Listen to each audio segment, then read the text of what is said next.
हमको थोड़ी पता है कि जान से मार ही देगा। हम लोग डर से ग्रिल के अंदर बंद हो गए। ती हमारे बुजुर्ग बाबा को इतना मारे, इतना लाठी से मारे। इनके साथ भी मारपीट हुई हाँ, है? इनको भी मारा है, दरवाजे पे आके मारा है, मर्डर करके इसको मारा है। और ग्रिल पे पूरा लाठी बरसा रहा था, लेकिन सारा लोग देख कितने रहा लोग था, थे वो कोई लोग? नहीं कितने के छुड़ाने संख्या में थे वाला वो था।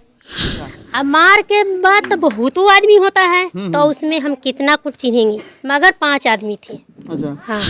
कथैया थाना क्षेत्र के फतेहा गांव में हम आ चुके हैं और यहीं पे खेत में लगी धान की फसल नुकसान पहुंचाने का विरोध करने पर बकरी पालक के द्वारा एक महिला की मारपीट कर गला दबाकर उनकी हत्या कर दी गई। खेत में लगी हुई धान की फसल को नुकसान कर देना, उसके विरोध करने पर उसकी हत्या कर देना, ये कहाँ तक उचित है? घटना की सूचना के बाद कथैया पुलिस पहुंची और त्वरित कार्रवाई करते हुए 2 आरोपितों को पुलिस ने गिरफ्तार कर लिया और गिरफ्तारी के बाद जो शव था उसको कब्जे में लेकर पोस्टमार्टम के लिए SKMCH भेज दिया। और घटना के बाद हम आ चुके हैं पीड़ित परिवार के दरवाजे पर। यहाँ पे देख सकते हैं पीड़ित परिजन है और उनसे भी हम बात करेंगे कि घटना कैसे हुई। लेकिन घटना जो भी है मार्मिक है, दर्दनाक घटना है। हालांकि इस तरह की घटना नहीं होनी चाहिए। हम चलते हैं, बात करते हैं, उनके परिजन के लोग हैं। अब रोइए नहीं बाबा, रोइए नहीं। कैसे कैसे घटना हुआ तो बताइए आप। जैसे हम खस्सी लेके कले गए, उसके बाद में पहले ही से हमेशा टॉर्चर करती थी। कहीं भी जाते थे पढ़ने चाहे कहीं भी, तो हमेशा रास्ता चाहे कहीं भी गाली उली देती थी। उसके बाद में कले गए हम, तो अम्मी गई तो बोले कि अम्मी देखना गाली दे रही थी और खेत में भी पड़ा हुआ था।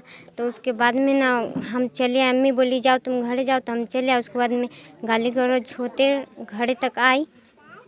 उसके बाद दरवाजे पे अम्मी आ गई। उसके बाद उस लोग पीछे से आके अम्मी को मारा है और उसके बाद नटी पे लाद धके।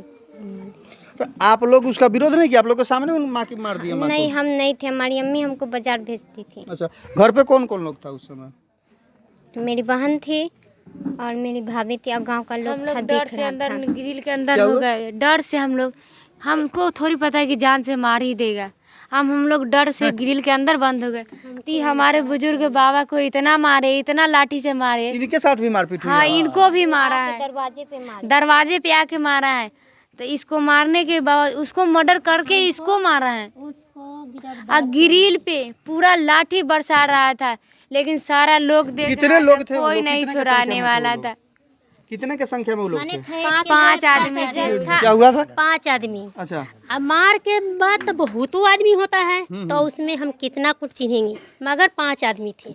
अच्छा। हाँ। तो उन लोग से पहले से भी कोई दुश्मनी वगैरह था क्या? पहले कुछ नहीं है, दुश्मनी जब नहीं आपके खेत में जब वो फसल बराबर चलाता था कि उस दिन आ गया था, कल आ गया था? बराबर चरा देती थी। नहीं, ऐसे भी पहले रास्ता में ना हमेशा गाली उली देती थी। मतलब कि पढ़ने उन्हें जाते थे तो कुछ होता था तो हाँ, गाली जरूर देती थी। तो कौन कौन लोग था मारने में? कौन कौन लोग था, पहचानते हो लोग को?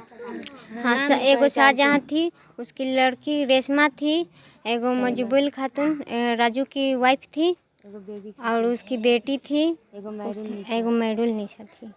तो क्या मांग करते? पुलिस आई थी यहाँ, आप लोगों से मिली है पुलिस से? क्या बताई पुलिस, क्या बोली? दोगों को पकड़ लिया गया है। बस हम इतना ही चाहते हैं कि हमको इंसाफ चाहिए और जितना है उसको हत्यारे को पकड़ के उम्र कैद किया है। देख सकते हैं जो पीड़ित परिजन लोग हैं वो लोगों में भी साफ इंसाफ की मांग झलक रही है। उनका कहना है कि हमें इंसाफ मिलनी चाहिए। अन्य भी जो लोग हैं हम उनसे भी बात करेंगे। बताइए, जो घटना हुआ है गलत हुआ है कि नहीं हुआ है? हम नहीं थे, कल शाम को हम चलेगा। अभी ये घटना जो हुई है गलत हुआ है कि नहीं हुआ है? होबे किया है। हम अभी आ रहे हैं मुजफ्फरपुर से। अभी आप आए हैं आगे, हम पीछे से आ रहे हैं। देखिए, घटना की जब जानकारी मिली है तो जो भी नाते रिश्तेदार के लोग हैं वे सभी लोग आ रहे हैं और कुछ समय के बाद यहाँ जो शव है पोस्टमार्टम के बाद कुछ समय के बाद यहाँ गांव में आएगा और गांव के बाद यहाँ अंतिम दर्शन को लेकर काफ़ी संख्या में लोग भी आ रहे हैं। और घटना की जो भी निंदा की जाए कम है, निंदनीय घटना है और इस तरह की घटनाएं नहीं होनी चाहिए। जो कि जिनके खेत में फसल लगी है वो कितनी मेहनत से, कोई भी किसान हो कितनी मेहनत से खेत में फसल लगाते हैं और उस फसल को कोई नुकसान पहुँचा दे तो तकलीफ सबको होती है। आप मुजफ्फरपुर फर्स्ट देख रहे थे, मैं मुन्ना कुमार। है बकरी के विवाद को लेकर जो महिला की पीट कर गला दबाकर हत्या कर दी गई है, उसके जो आरोपित है, आरोपित के घर पे आ गए हैं और देख सकते हैं यही घर है। फिलहाल जो घर के लोग हैं वे लोग पुलिस के सख्ती के कारण वे लोग घर छोड़कर फरार है। घर की स्थिति हम दिखाएंगे आपको। देख सकते हैं यहाँ पे घर है और पूरी तरह से अखड़ी घर है और यहाँ पे घर पे कोई नहीं है। घर के जो भी लोग हैं वे सभी लोग फिलहाल फरार बताए जा रहे हैं। हालांकि घटना के बाद पुलिस ने त्वरित कार्रवाई करते हुए इस घर के 2 लोगों को हिरासत में लेकर पूछताछ कर रही है और घटना के बाद पूरी तरह के गांव के जो लोग हैं कुछ भी बोलने से इनकार कर रहे हैं, और जो भी लोग हैं ऑन कैमरा के सामने बोलने से तो खास करके लोग परहेज कर रहे हैं, घटना की जानकारी देने से भी लोग परहेज कर रहे हैं।